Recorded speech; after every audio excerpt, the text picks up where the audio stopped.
नमस्कार, मैं सरोज कुमार दशभा में एक बार फिर से सभी का स्वागत है। मित्रों, पूरे देश की नज़र इस समय दिल्ली पर टिकी हुई है। आखिर किसकी सरकार बनेगी, एनडीए की या इंडिया की? जाहिर तौर पर लोकसभा चुनाव में एनडीए को बहुमत हासिल हुआ है। ये अलग बात है कि बीजेपी को अकेले दम पर बहुमत नहीं मिला है, तो एनडीए की सरकार बननी चाहिए। फिर भी अगर ये सवाल उठ रहा है तो इसके पीछे आखिर क्या पेच है, क्या वजह है? तो दरअसल एनडीए में दो दल ऐसे हैं, जनता दल यूनाइटेड और तेलुगु देशम पार्टी। इन दोनों दलों के बारे में इस बात के कयास लगाए जा रहे हैं कि एनडीए से अलग हो सकते हैं। ऐसा कयास इसलिए लगाया जा रहा है क्योंकि अतीत में ये दोनों दल एनडीए में शामिल भी रह चुके हैं और एनडीए से अलग भी रह चुके हैं। बीजेपी के साथ काम कर चुके हैं और बीजेपी के खिलाफ भी काम कर चुके हैं। इसलिए इस बात के कयास लगाए जा रहे हैं कि शायद ये दोनों दल एनडीए से अलग हो जाएं, क्योंकि बीजेपी के मौजूदा नेतृत्व का चरित्र और स्वभाव इन दोनों दलों के नेताओं के चरित्र और स्वभाव से मेल नहीं खाता और इसी कारण ये दोनों दल अतीत में बीजेपी के खिलाफ भी रह चुके हैं। तो जैसा कि आपको पता है, बीजेपी के मौजूदा नेतृत्व के आचरण के कारण ही जनता दल यूनाइटेड अतीत में एनडीए से अलग हुई थी और उसने राष्ट्रीय जनता दल के साथ मिलकर बिहार में सरकार बनाई थी। और उसके पीछे वजह ये थी कि बीजेपी ने जनता दल यूनाइटेड को ही तोड़ने की साजिश रची थी और जैसे ही उस साजिश की भनक नीतीश कुमार को लगी, तत्काल उन्होंने एनडीए से नाता तोड़ लिया और राजद के साथ मिलकर उन्होंने बिहार में सरकार बना ली। ये अलग बात है कि कुछ महीनों बाद राजद के साथ भी उनका मोह भंग हो गया और वे वापस बीजेपी के साथ लौट आए और मौजूदा लोकसभा चुनाव भी उन्होंने बीजेपी के साथ ही मिलकर लड़ा। मगर बीजेपी के मौजूदा नेतृत्व का जो स्वभाव है, जो उसने उनके साथ आचरण किया था, उससे वो अच्छी तरह से वाकिफ है और उन्हें इस बात की आशंका निश्चित रूप से हो कि मोदी और अमित शाह की जोड़ी आगे भी उनके दल के साथ इस तरह की साजिश रच सकती है, क्योंकि जैसा कि आप जानते हैं, संसद में इस बार बीजेपी के पास बहुमत नहीं है और मोदी और शाह की पहली प्राथमिकता यही होगी कि किसी भी तरह से बीजेपी को अकेले दम पर संसद में बहुमत के आंकड़े तक पहुंचाया जाए और इसके लिए निश्चित रूप से वे तोड़ फोड़ के अपने खेल को खेलने से बाज नहीं आएगी। और यही स्थिति तेदेपा के साथ है।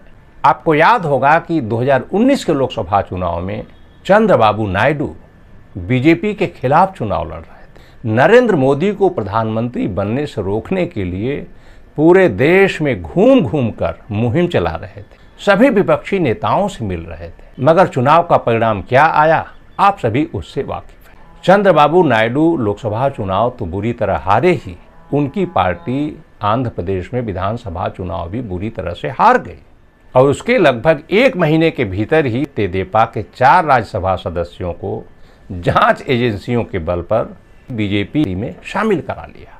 उस समय तेदेपा के राज्यसभा में 6 सदस्य थे और जब 4 सदस्य एक साथ पार्टी से अलग हो गए तो उनकी सदस्यता भी बरकरार रह गई। तो चंद्रबाबू नायडू बीजेपी के उस आचरण से अच्छी तरह से वाकिफ है, मोदी और शाह के खेल से अच्छी तरह से वाकिफ है और उन्हें भी निश्चित रूप से इस बात की आशंका होगी कि बीजेपी का मौजूदा नेतृत्व उनके साथ इस तरह का खेल दोहरा सकता है। तो जाहिर तौर पर चंद्रबाबू नायडू भी ऐसा नहीं चाहेंगे। बीजेपी के मौजूदा नेतृत्व ने सिर्फ नीतीश कुमार और चंद्रबाबू नायडू के ही साथ ऐसा नहीं किया था। आपको याद होगा कि किस तरह से बीजेपी ने लोजपा को तोड़ा था। चिराग पासवान को दूध की मक्खी की तरह निकालकर फेंक दिया गया था।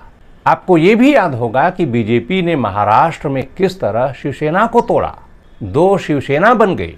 एनसीपी को किस तरह तोड़ा, 2 एनसीपी बन गई। तो इस तरह नीतीश कुमार और चंद्रबाबू नायडू बीजेपी के मौजूदा नेतृत्व के इस चरित्र और स्वभाव से और उसके खेल से अच्छी तरह वाकिफ है और उन्हें इस बात की पूरी आशंका है कि हो न हो आगे चलकर मोदी और अमित शाह की जोड़ी उनके साथ इस तरह की साजिश रच सकती है, क्योंकि एक बार यदि नरेंद्र मोदी प्रधानमंत्री बन गए तो पूरी सत्ता उनके हाथ में आ जाएगी, सारी एजेंसियां उनके हाथ में रहेगी और उस सूरत में वे कुछ भी कर सकते हैं और फिर नीतीश कुमार और चंद्रबाबू नायडू कुछ भी नहीं कर पाएंगे, जिस तरह से कि वे अतीत में नहीं कर पाए। हालांकि चंद्रबाबू नायडू के साथ आज स्थिति थोड़ी अलग है, क्योंकि 2019 में वे लोकसभा और विधानसभा दोनों चुनाव बुरी तरह से हार गए। इस बार आंध्र प्रदेश में वो भारी बहुमत के साथ सत्ता में लौट रहे हैं और मुख्यमंत्री बनने वाले हैं। तो इस समय उनके पास भी सत्ता की ताकत है। तो हो सकता है कि बीजेपी इस बार उनके साथ ऐसा न करे। मगर सच ये भी है कि मोदी और अमित शाह की पहली प्राथमिकता बीजेपी को संसद में अकेले दम पर बहुमत के आंकड़े तक पहुंचाने की है, और इसके लिए ये दोनों नेता किसी भी हद तक जा सकते हैं। तो यदि नीतीश कुमार और चंद्रबाबू नायडू बीजेपी की इस संभावित साजिश से सतर्क होकर एनडीए से अलग हो जाते हैं और इंडिया को समर्थन देते हैं, तो निश्चित रूप से देश में एनडीए के बदले इंडिया की सरकार बननी तय है। बहरहाल आगे क्या कुछ होता है, हमारी नज़र उस पर बनी हुई है और बनी रहेगी। जो भी ताज़ा अपडेट होगा उसे लेकर हम आपके समक्ष उपस्थित होते रहेंगे। तो आज की सभा में फिलहाल इतना ही। हमारी ये जानकारी आपको कैसी लगी, अपनी राय से हमें अवगत कराएं, कमेंट बॉक्स में अवश्य लिखें।